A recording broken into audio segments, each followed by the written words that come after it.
Welcome back. Or welcome to Modern Medieval, the podcast. Yes, I'm Megan. And I'm Elo.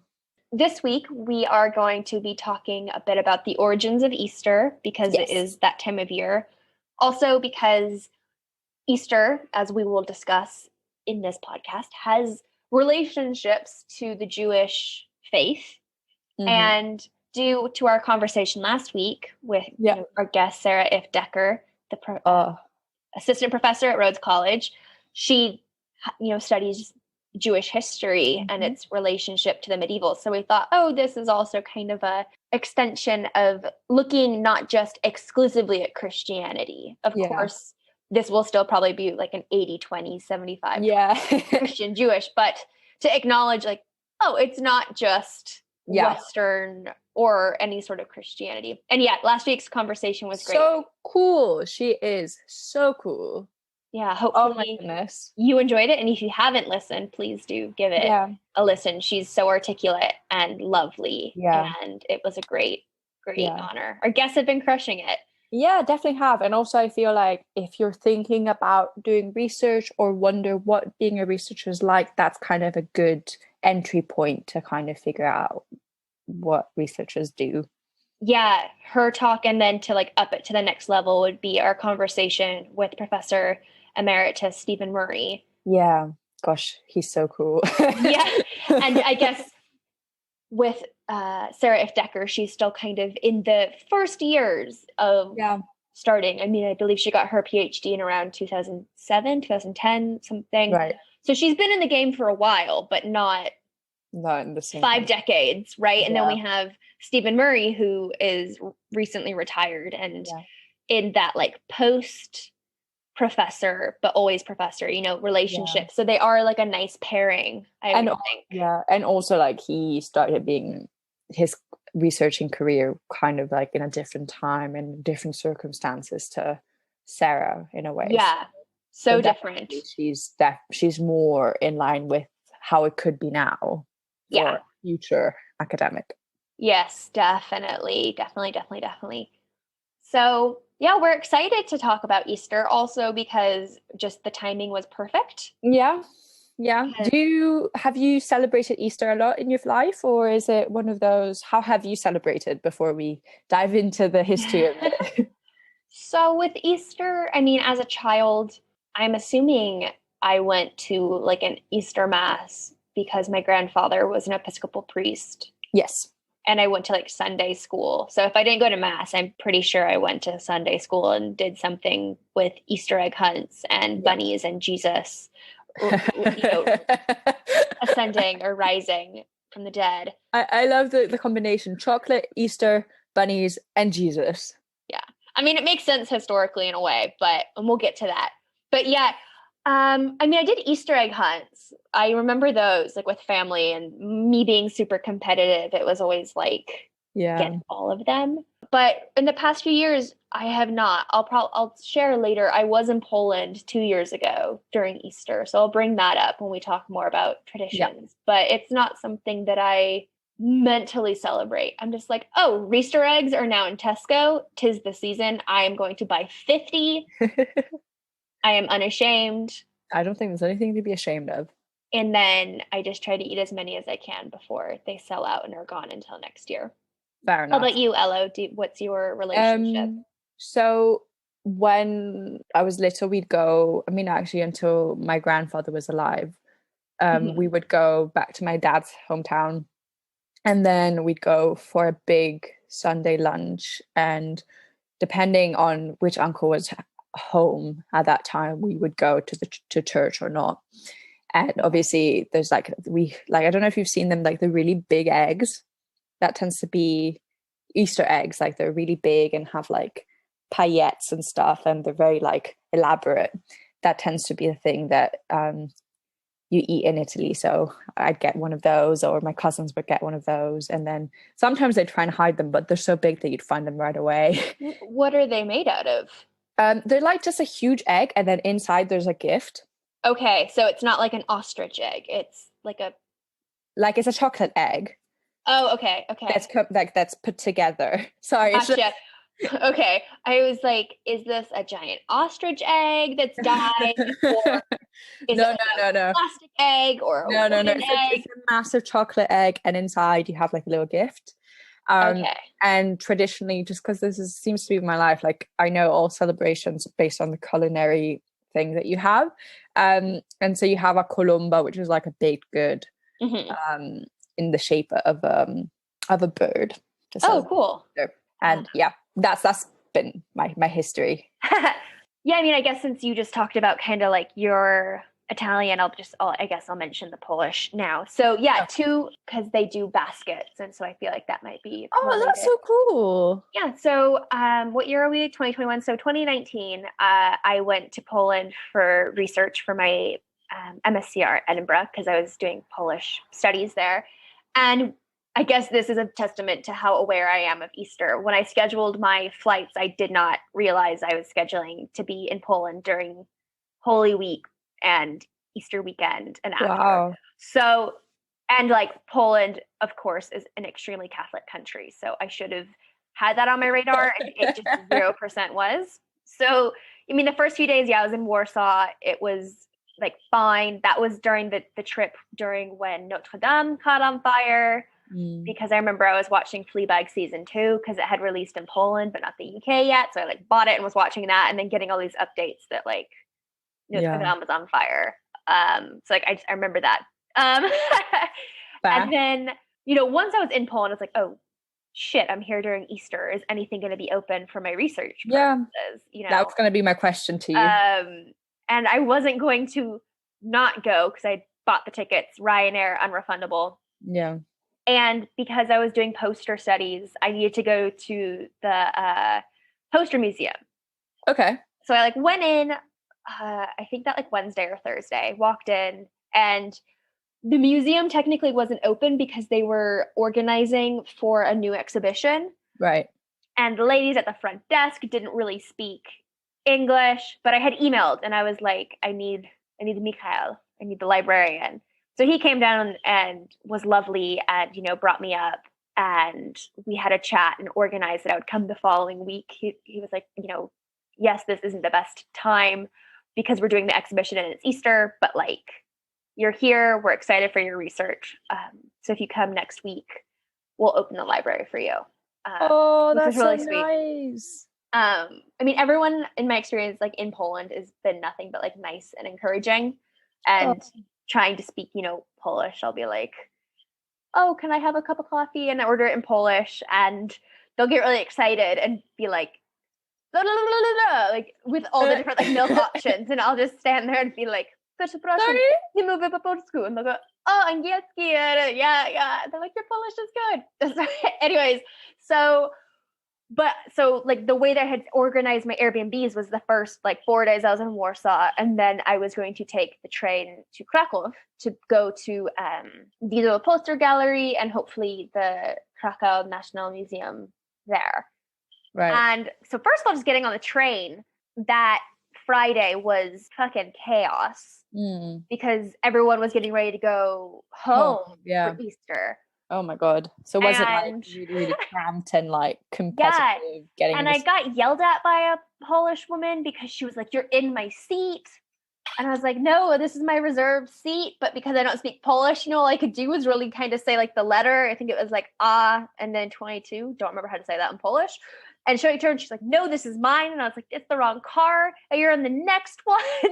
Luckily, the lady that sat next to me could understand and was doing both. But yeah, like, me on the verge of tears, getting yelled at because she was being so aggressive. And that is something where if they think that you can't speak the language, and this is anywhere, this is not just Poland. I mean, it happens in France.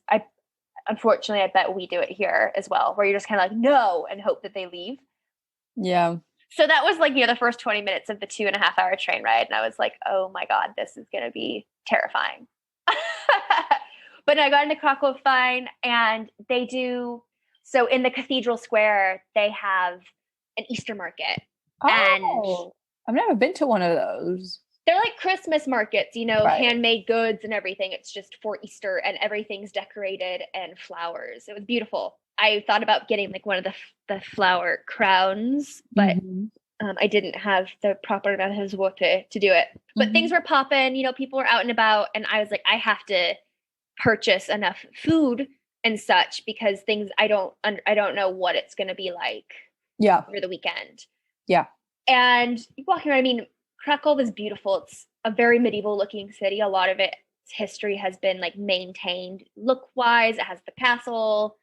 And then I wonder what it's like to live in that kind of environment. Because obviously, like, when like living in a building that has so much history, I wonder if it like in a way permeates the way you live. I don't know if that makes sense. I think it depends on where you are. I mean, it's probably like equivalent to living in Florence. It's very tourist oriented. There's the university in Krakow, Jagiellonian, which is a medieval established university. It's one of the biggest Polish universities. But yeah, walking through the square, I saw these people with these baskets full of things, and I didn't like know what was going on. So in the Polish tradition, you make an Easter basket. And so, you go to the booths and you collect what's put in it. So they usually contain ham, sausage, eggs, a sugar lamb. Sometimes they could be plastic, but traditionally they're sugar. Horseradish, either like in the raw or like a horseradish spread, salt and pepper. And I mean, the eggs are a hard-boiled egg. And Poland and lots of other Slavic countries, of course, are famous for their painted eggs. In Poland, they're called pisanki. And usually it's a traditional homemade dye from boiled onion skins. And that's what makes this beautiful, like blood red color. And that's the traditional pisanki color.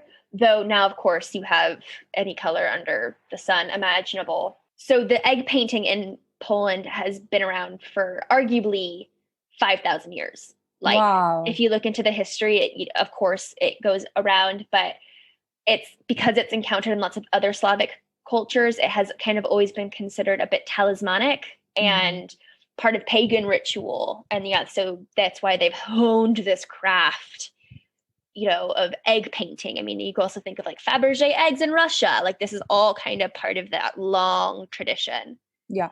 But yeah, so that's what's in the baskets. And then they're usually decorated with boxwood or buchspan to, make it look kind of Eastery. I guess now we just think of like the green faux grass that you get. And then they're lined with like a white napkin. But you take the basket to church, you get it blessed, and then you take it and have like a picnic with your family, or you take it to the home.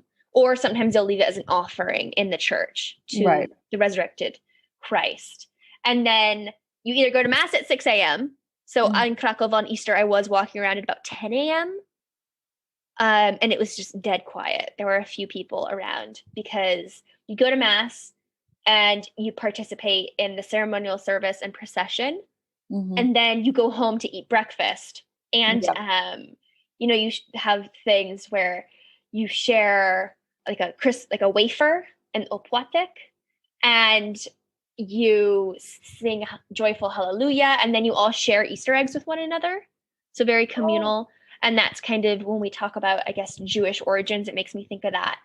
And then the breakfast is like a meat lover's heaven. It's cold meats, and it's like ham, sausage, roast meats, pate, eggs, the horseradish relish, and bread. And it's like apparently highly decadent. I haven't actually participated in one, but I have friends who have and have researched it. And then you have a crap ton of cakes. Oh my God, yum. Lots of babka cakes. You also have a mazurek, which is like it's a cake with a big layer of icing, and usually it's with like poppy seeds, like a poppy seed paste that's really good. Or you have a cheesecake, a sernik. Wow. Tasty. So tasty. Really heavy food. Yeah. Well, celebrations always involve that, don't they? Yeah. But and then you just spend the day together. But one other like Polish tradition, and I wonder if there's anything related to this in like Italy or elsewhere that you know of, Elo. So I was warned by my supervisor when I told her I was going to be going back to Warsaw on the Easter Monday. And she was like, don't wear white and try to stay inside. And I was like, why? I was like, why, Ella? That's my old supervisor's name. And she was from Poland. And she's like, well, it's known as Snigus Dingus, Wet Monday. And it's a tradition where boys throw water over girls with buckets of water and spank them with willow branches. And apparently it's like guerrilla war water battles now, where like from balconies, water balloons, and I mean, a lot of it's just young boys splashing water on one another, but traditionally it is. I mean, if you look at paintings from the Middle Ages or any modern era of like women being, like doused in water. I don't recall why this is. Yeah. I did not look into it, but potentially problematic. But luckily, I did not get water splashed. I remember walking terrified from central Warsaw from the train station to where I was staying, which is about a 15-minute walk because I was staying near the Chopin School of Music. And I was like, oh my God, you're gonna die. Doused. I'm terrified. I actually didn't really see anybody splashing water around, but apparently it's like still a very prevalent tradition. Practice. Yeah, tradition. Yeah. But I think it's also kind of, fun to have these sequence of events around Easter. I do think it's like a very nice communal. Yeah. I've never heard of this, but that's so, like, I don't know if there's any equivalent in Italy. There may have been something back in some sort, back like some sort of celebration back in the day, but not recently. Yeah, I mean, that would be something interesting to like Google and look into. Yeah. So yeah, today. Yeah. That was a nice story. That was a long storytelling, but it was just it was a really lovely experience though. To like, I mean, growing up in America, even with a minimal, or light Christian upbringing, nothing compared to just walking through Poland and experiencing it. I mean, it was very powerful. Yeah. And I kind of wish I face in a way. Yeah. If I would have spoken more Polish, like more fluently, I would have maybe tried to have gone to mass, but I was terrified to go just because I didn't want to be disrespectful. Yeah. But so we are recording today, Sunday the 28th, which happens to be Palm Sunday. That's always the Sunday before. In Poland, it's Niedziela Palmowa, so you take palms to the church. But today is also the first day of Passover, Pesach. Yeah. And then Eastern Orthodox and other Orthodox non-Western Christian faith, it's the beginning of Pascha, which is related to all of that. So this year is actually a special kind of Easter season because on the calendars, the way that Easter orients, the full moon, Jewish Passover overlap, and then astronomical Easter and Gregorian Easter overlap with one another. Usually there's lots of different kind of dates, but this year is a year where they fall in line, which I thought was quite interesting. Yeah, definitely a strange sequence of events, isn't it?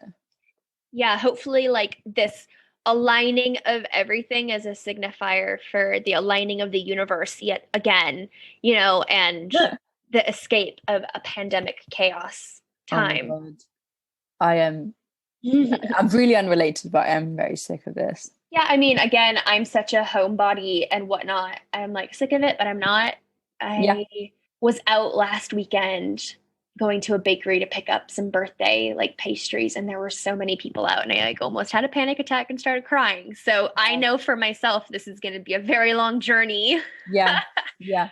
Elo, in your research for today on Easter, do you have any like tidbits that you want to share to get us going, or do you just want to start with the history? Let's start with the history.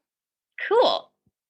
So Easter related to Passover. Yes. Like one of the most significant holy weeks in Judaism.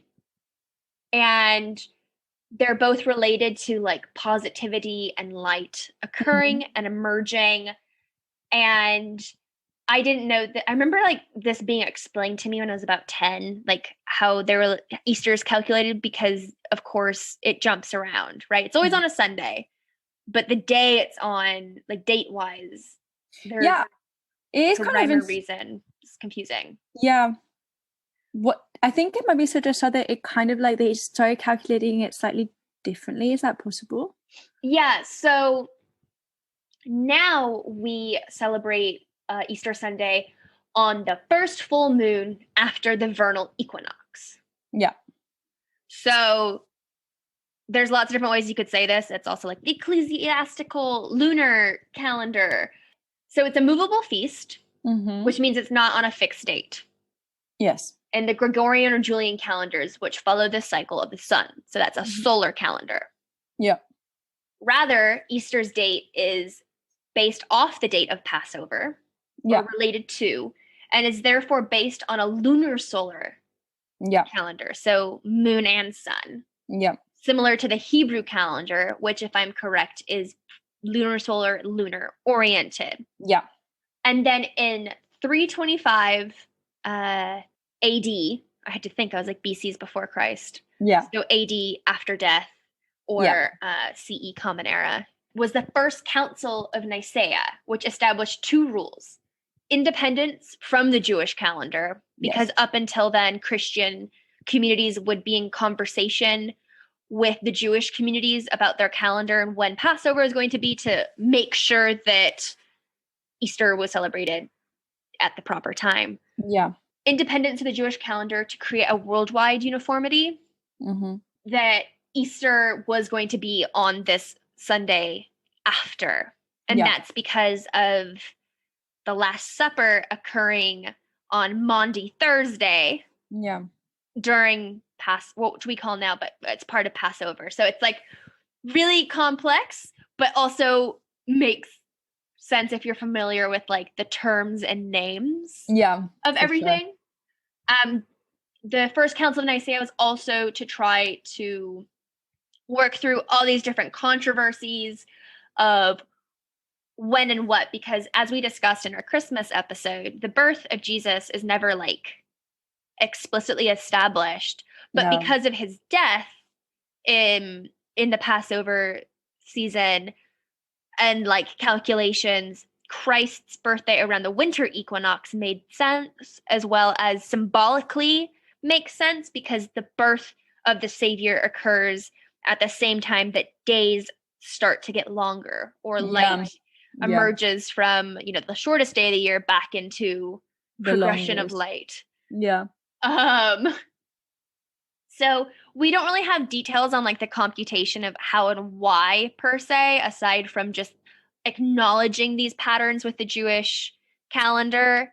But it took like centuries to get this nailed down. Like it wasn't just like, 325, we figured this out. Here we go. It's the same every year. Like there were still controversies, confusion, and everything. But it has come in over the centuries, and I guess now millennia, be the first Sunday after the ecclesiastical full moon that occurs on or soonest after the 21st of March. Yeah. Which, as we know, is like the beginning of spring. Yeah. It is an equinox. And so this could be more related to the Gregorian calendar one year and then not the next year, more like an astronomical full moon. So that's why if you go and like try to figure out the dates, like Wikipedia has a nice little helpful chart table of the dates of Easter. Yeah. Why it has full moon, Jewish Passover, astronomical Easter, Gregorian Easter, and then Julian Easter, because it shows like all the different dates that these things could and do fall on. Yeah. Yeah. Like in 2025, for example, that's going to be another big year. And I guess 2017 was one where there's just two dates. Full moon and Jewish Passover will be the 13th of April. And then Astro Easter, Gregorian Easter, Julian Easter are all the 20th of April. That's so scary that they know this already. I mean, it makes sense, but it's just kind of scary. Like, with the calculations, right? Yeah, but for some reason it does seem to just kind of like magically manifest itself. It's really kind of creepy. I find this bit. But this year, as we said, 28th of March, today, the full moon. I didn't know that. Living in the UK and it's dark and I'm just not as attuned as I should be to Well, yeah, I mean, it's fine. We don't live in the countryside. Like, we actually aren't really that affected by the moon, unfortunately. But I'm trying to become a bit more aware, because with my current research, looking at elemental theory and humoral theory and everything, and it's like, we are one with the elements. Yeah. In a not like spiritual way, but like in an actual, we are literally made of like carbon and oxygen, nitrogen, hydrogen, and like, yes, the moon does have effects on the earth because of gravity and like tidal waves and things. So I'm like trying to become a bit more aware, but yeah, it's just gray in Manchester right now. But yeah, so Jewish Passover starts today. Pesach, first day of Passover. Easter is April 4th, as we know, a week from today, which, what the heck, April? This March went by so fast compared to last March, which was a century and a half. Oh my God. That's so true. I feel like time goes, we've had this conversation before, but time goes by really fast and really slowly at the same time. Yeah, I was talking with my friend Marinka, and I like had this realization that, so in the final season of Angel, the spin-off series from Buffy, there's a character named Illyria who has mystical powers, and they start to get kind of like overloaded because of the form that she has taken, which is like in a human body, and she's a arguably like a god. Anyways, so her like sense of time starts to get really fucked up. Yeah. And so she's like jumping through time forwards and backwards and like getting really confused and overwhelmed by it. And I was just like, that's how time feels right now. I know. Just non-linear, just kind of a, like according to, you know, like The Good Place, a very Jeremy Bearimy feeling of all over. Literally true. So yeah, Easter's a bit like that year by year. Like I remember, I think when I was in middle school, we had Easter like March 25th or something like that. I remember they like sat us down and tried to explain it to us, and we were like, what are you saying?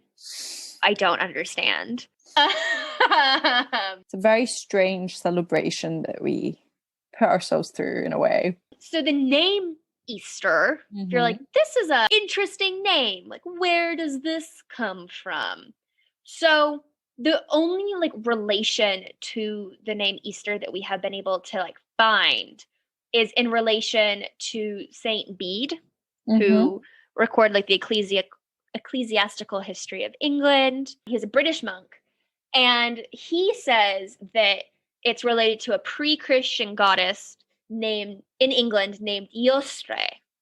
I could have just butchered that. It is Eostre, who is celebrated at the beginning of spring. Yeah. And so the only reference to this goddess comes from Bede, who lived in the late 7th and early 8th century. And so Bede writes that the month in which English Christians were celebrating the resurrection of Jesus had been called Iostrmonath in Old English, referring to a goddess named Iostre. And even though Christians had begun affirming the Christian meaning of the celebration, they continued to use the name of the goddess to designate the season. Yeah. But Bede was such an influential scholar for later Christians that this name stuck. And hence Easter is the name that we use in English. Germans use it. Americans refer to it for this festival of Jesus's resurrection. Yeah.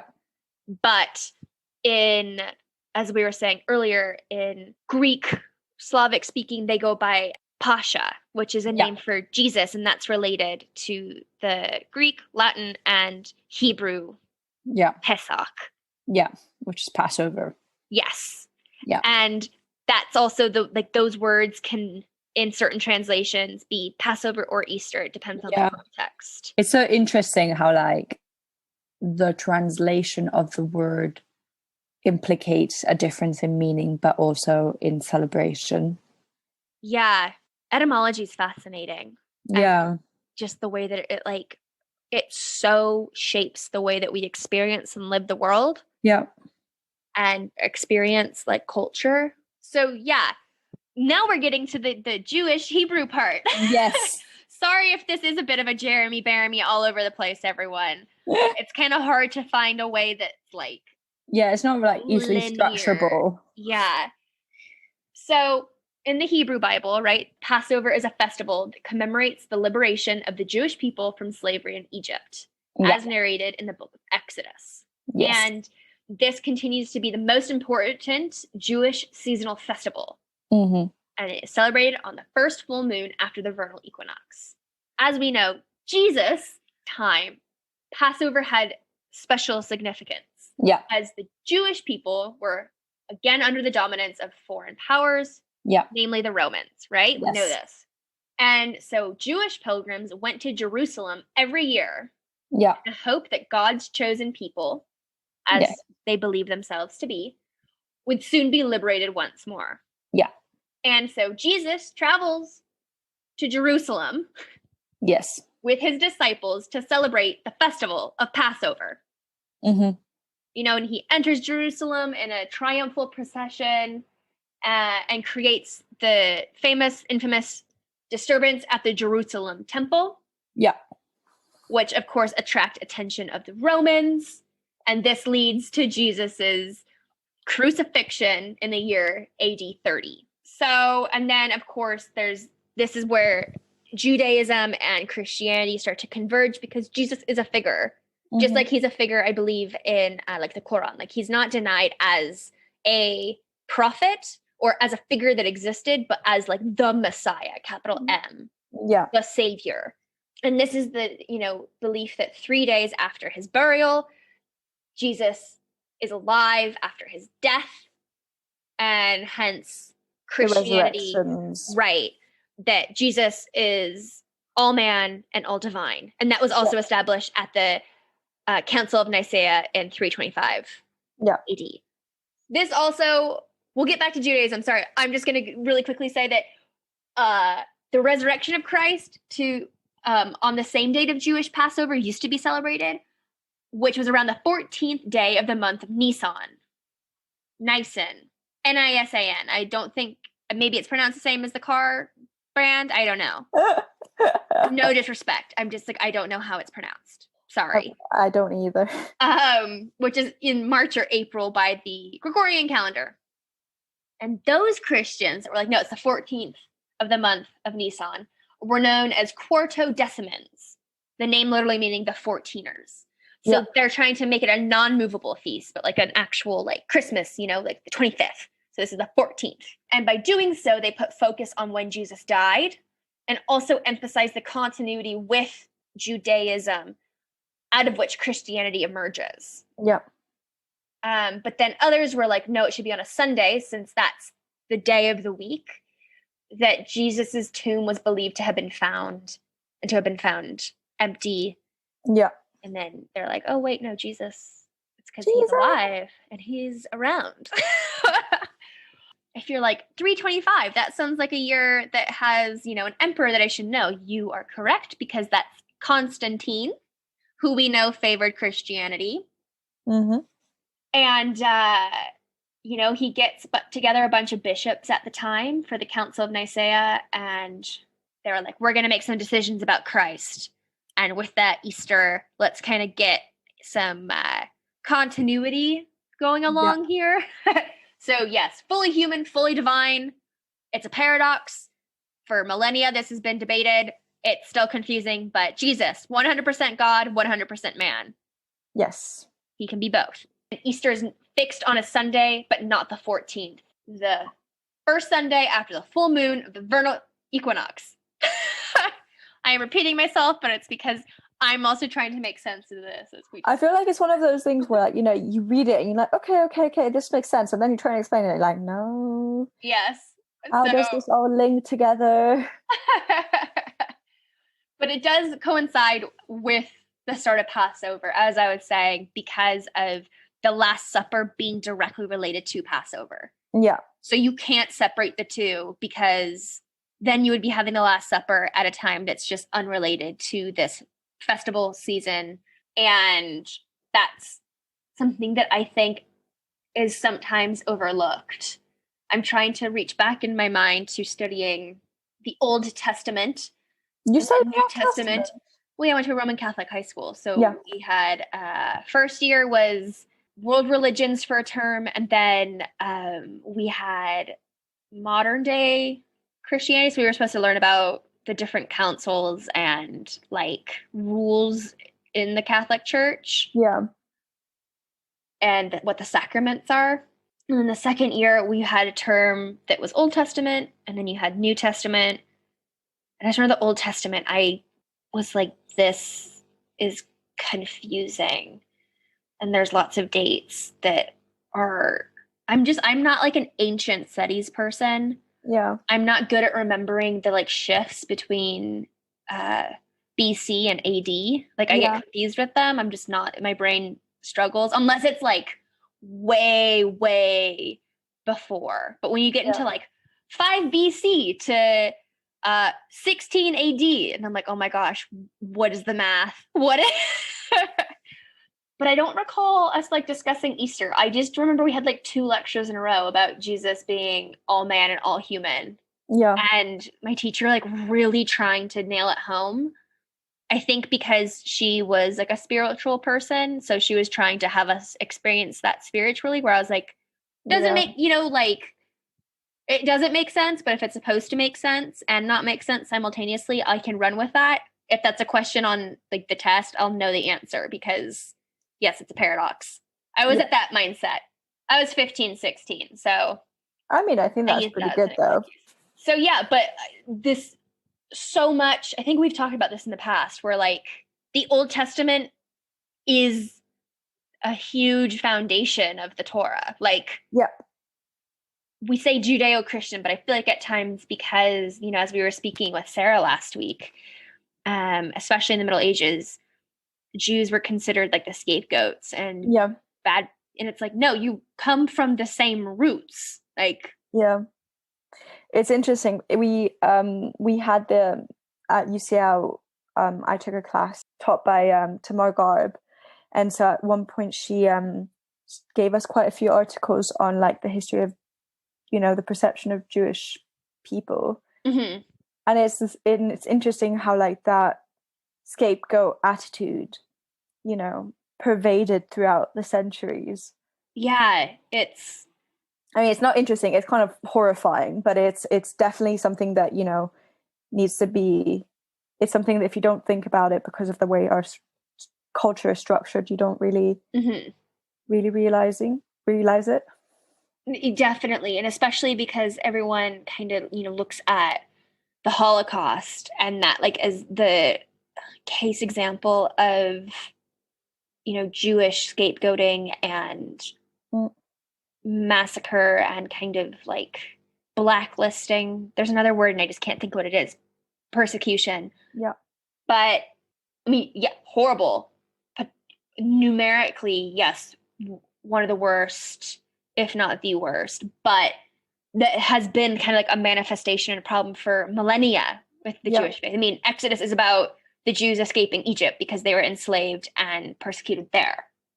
So it is an unfortunate cycle in history that needs to change, and like anti-Semitism needs to be eradicated. And it's so repulsive when you see it like appearing with now modern like newscasters or in films. It's like, educate yourselves and pull your head out of your ass. Like, it's also kind of like, it's sad when like this has happened with academics as well, where you kind of have a narrow-sided way of viewing things.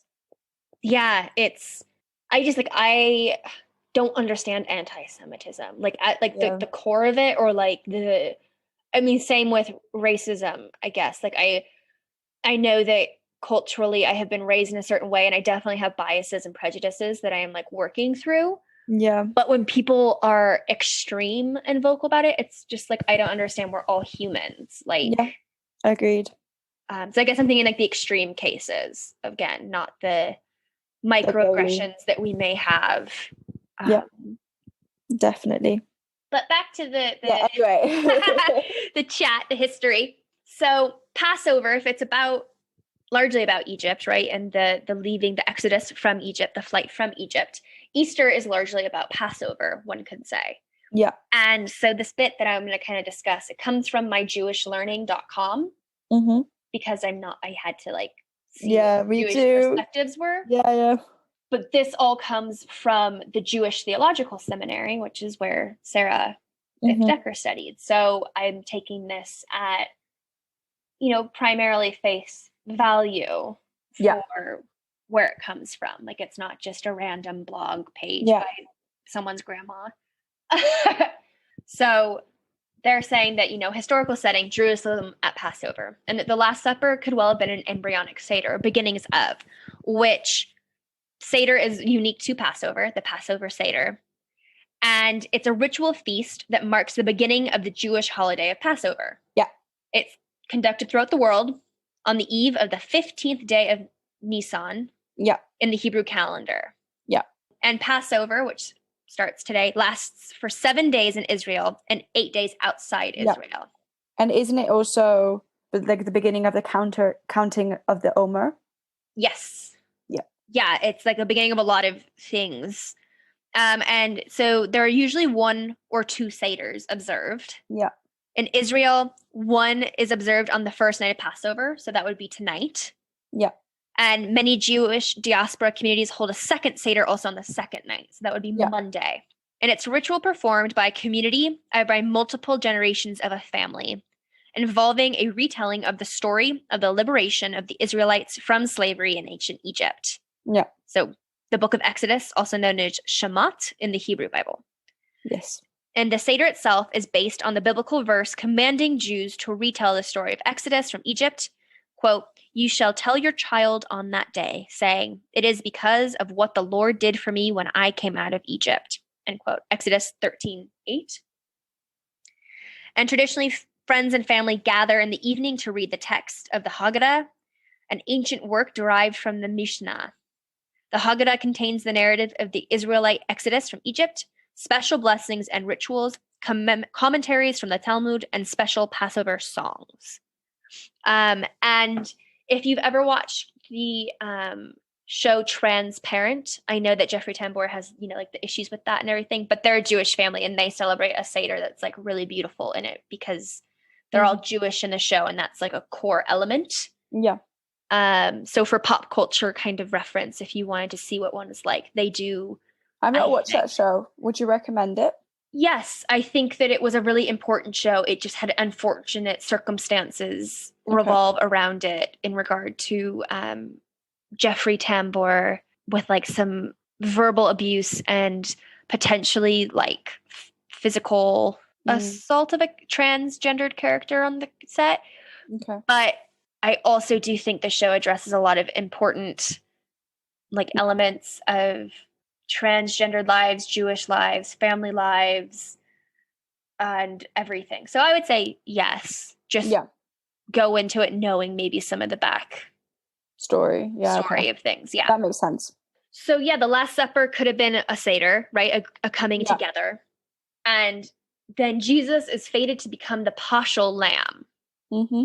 And it says, indeed, the new catechism of the Catholic Church calls Easter, quote, the Christian Passover. I'm assuming the new it says number 1170. I'm not sure if that's like a line or a rule, but it's something in the catechism, and speaks of, quote, the paschal mystery of Christ's cross. And that's number 57. And again, this is from my Jewish learning.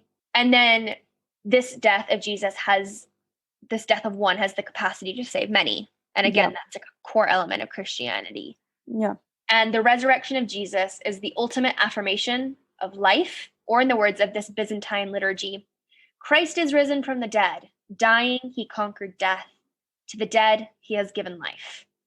So finally, because the message of both festivals is central to the belief system of each faith and their community, it interlaces the liturgy year-round. Yeah. So, we think of like Christmas as being like an epicenter in Christianity, but it's actually Easter and Jesus's death and resurrection that's the most important, and therefore the epicenter from which everything else falls and progresses. Yeah. Yes. And then this exodus from Egypt becomes really important in Judaism, and it eventually becomes part of the Shema, a prayer that is said twice daily, to which like the bedrock of Judaism is affirmed, where you tell your family twice a day, you remind them twice a day of the Jews' persecution and escape from Egypt. I just think it's really beautiful how they're like interrelated.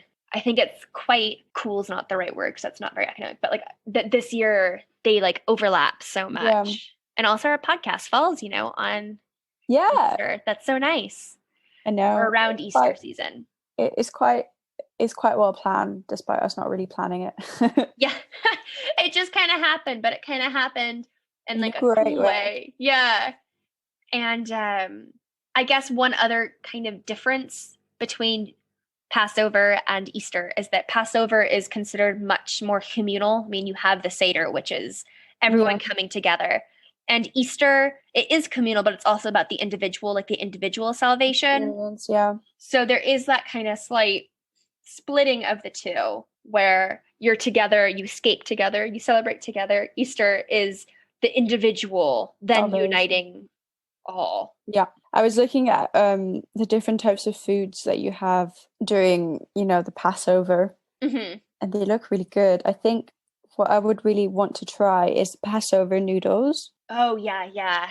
Which are noodles prepared from potato flour and eggs, served in soup, and the batter is fried. I don't know. I'm sorry. This is kind of like divergence, but I'm kind of obsessed with food right now. Yeah. No, it sounds great. I've never had Passover noodles, but I have Jewish friends who have had them, and they say they're really good. It sounds good. Yeah. And like matzo balls. Yeah. Love. Oh, so good. Especially homemade ones that aren't just from a box. Mm-hmm. And then I guess speaking of food, this brings us to, now we're in capital Easter era where we've got Easter bunnies and Easter eggs. And how the fuck does that relate to Passover and Jesus' resurrection? And so these are new manifestations. Yeah. Naturally. Though not, like 1950s. I mean, we're talking modern era, so 17th century, 18th century. Yeah. And the hard-boiled egg, actually symbolically in Christianity is considered twofold. So it's the tomb of Christ. It's the empty tomb because it's a blank surface, but also the birthing of new life, of potentiality. And then, of course, you can just color the shell and kind of make that whatever you want it to be. The Easter bunny or Easter rabbit and eggs is something that kind of comes with the turn of perspective regarding children in the early modern to modern era. So prior to this, children were just kind of seen as small adults and like just lower class adults, rather than children. However, from the 17th century onward, it kind of becomes acknowledged, slowly, but certain things change where it's like, oh no, children are children. And like childhood shouldn't be always like work and dreary because that's just what the rest of life is. So this like, discovery of childhood, shock, leads to kind of like a doting upon children or a treatment of children as different or special. So this is when like Easter eggs and the Easter bunny they become introduced because you have these holidays that are quite heavy, right? They're quite loaded. So you have to go to mass and all these things. So how do you make them accessible? So we know that Easter eggs the decorating of the eggs has been around since at least the medieval times, part of the festival, for the symbolism of new life, as we just said. And there's lots of different types of folklore that you could go into about Easter eggs, especially Eastern European countries. Also, eggs are just so accessible, right? Like every bird lays it. Lots of birds lay eggs. All birds lay eggs. So you can get, like, they're not easy to find, but like chickens lay them. It's not something that is bound to the season per se, like certain flowers or something.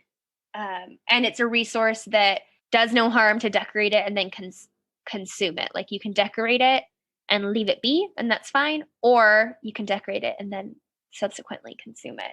So these have been used, traditionally. Germany, like lots of like Western European holiday traditions, is the one that influenced us. I mean, like Christmas trees are from pagan, German area, right? So they had the Easter hare, who would bring eggs to good children. Oh. And hare and rabbits have a long association with the spring season because of, their fertility. Breed like a rabbit, make like rabbits, however you want. So they're like seen as this like very fecund symbol. Yeah. And then when the German immigrants come to America, they bring this tradition with them. And the hare eventually becomes kind of supplanted or replaced by the much more docile, domestic, and like, cute looking rabbit rather than the hare, because hares are quite wiry. They're fast. They can look a little frightening at times. And, again, that's like another focus towards children. You want something kind of cute and fluffy rather than demonic. They're not demonic, but like, and then, with children and like celebrations, as we were saying earlier, you have cakes and sugar figures and other things, and just chocolate gets introduced slowly because, it's discovered through the era of exploration. Yeah. So, 1500s, 1600s, 1700s, and just the trickle down effect of this being like a very expensive, wealthy commodity into something that's just much more accessible. And same with sugar. Sugar is also related to colonialism and expedition era. And so being able to like sweeten naturally rather than just with something that's maybe not as effective in the, candy making process, like a honey or something like that. So sweets become just easier and cheaper to manufacture and produce. Yeah, I was actually researching it, and like the Italian, like the thing that I told you, the colomba, like kind of sweet, it used to be a bread shaped as a dove. That then obviously with time and like accessibility, sugar became a sweet treat. Right. Yeah. And you also have that with like mince pies and things like that, like that used to have meat mince in it. It makes sense, right? Like meat mince, like it is in the word. I mean, that's what I thought. Like, I remember I was introduced to mince pies in Harry Potter. Okay, fair enough. And they were eating mince pies, and you're like, they're so good. And after dinner, I was like, what? And then when I moved to the UK, I learned, oh no, it's like now it's mince because of how you chop the nuts, you mince them. Yeah. I wish the audience could have seen your face of like, no, what are you doing? What are you talking about? It was so confusing. It reminds me, of like Rachel and Friends and their pudding that she makes. that is such a funny episode. Yeah, that was kind of like what I was thinking of when I first learned about mince pies. I was like, is it this weird?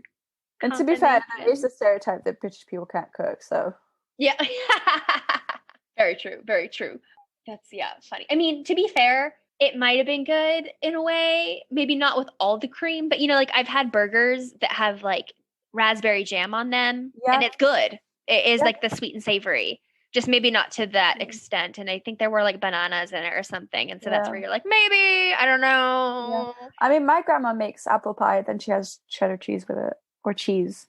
Which it actually works quite well, actually. I really like it. But I can kind of see that a little bit. And just in case you were like, oh, other Easter tradition things like Cadbury eggs. How long have those been around? So the first Easter egg in 1875 was manufactured by British chocolate company Cadbury. Yeah. It sponsors the annual Easter egg hunt, which takes place in over 250 National Trust locations in the UK. I didn't know they did that. Not surprised, but this is based off Wikipedia, so don't shoot me if I'm wrong. And then Easter Monday, the President of the United States holds an annual Easter egg roll on the White House lawn for young children. And they like have special Easter eggs that are painted with like the White House on it and stuff. Yeah. I wonder if did they do that whilst Trump was elected? I think so. But I think last year it was like a big controversy on whether or not to hold it or not. I don't remember if they did, because a lot of things with Trump, I just kind of tuned out on American politics because I couldn't. And then it was a pandemic, so I double couldn't. Yeah. Shame on me, but that was my coping mechanism. I'm curious, Ello. So you know how Rankin Bass made like Rudolph the Red-Nosed Reindeer and The Year Without Santa Claus? Are those things that you're aware of, like the holiday films? Yeah. Yeah. Like the stop motion. Did you know that they made one in 1971 for Easter? Here Comes Peter Cottontail. I did not, but I'm not surprised. It is on YouTube. I recommend it. Is it good? I haven't watched it in years. I do plan on watching it Easter this year. But I enjoyed it because if I recall, he's Peter Cottontail, is the Easter bunny, and he's like trying to figure out when to deliver these eggs, and he like does St. Patrick's Day eggs. And I remember painting them green and like that didn't work. And I think he tried Christmas eggs. Yeah. I guess it also just kind of shows the transition of the times. Like an Easter special was made, but now it's not shown anymore, though the Christmas ones still are, because it's a bit of a larger, less theologically bound holiday in a sense, kind of. It's weird. Also, Charlie Brown did an Easter special, and like Snoopy's the Easter bunny kind of, and like paints eggs and is tossing them around.